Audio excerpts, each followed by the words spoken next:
Hi, my name is Sarita Gibbons. I'm the owner for Comprehensive Grants Management. Welcome to Grant Writing School. Today, I want to talk to you about promise zones. And what are promise zones? Maybe you're in a community that is benefiting from a promise zone initiative. Maybe you are, maybe you're not. So, a promise zone is an federally designated high poverty area. It's urban, some are rural, and actually, there is one tribal designation for a promise zone.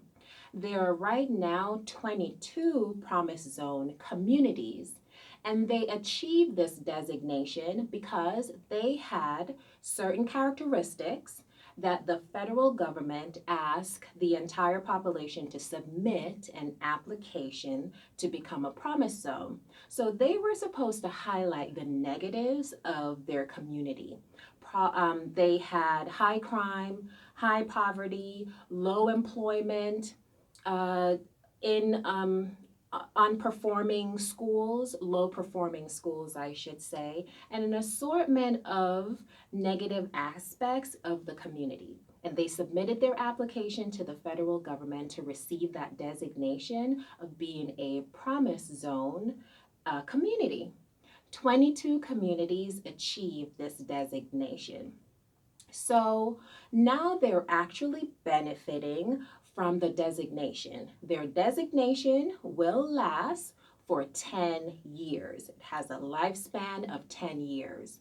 So, what actually happens? The federal government partners with the local leaders in the community and provide certain benefits to the community. So they have tax incentives, they partner with the local community to improve job creation, investment opportunities are being put in the community, as well as they expand on educational opportunities. What that means for us in the grant writing world, you could be writing an application, submitting an application, and the funding agency will say to you, hey, if you are in a promise zone, send us your certification that you are a promise zone community, and you will get extra points. So that is really, really good in the grant writing world because extra points is like, those brownie points when you're going to school. Because if everyone is doing the same thing, but you do that extra, you get a better grade, which could end up being you actually win the grant application because those bonus points will put you over the top and then you could win the award that way because you got the most points.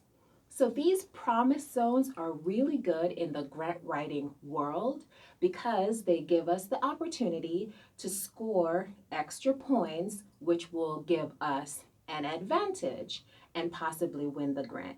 And so it is for these promise zone communities. That was the entire purpose of the promise zone, is to give these disadvantaged communities an extra edge because they need it.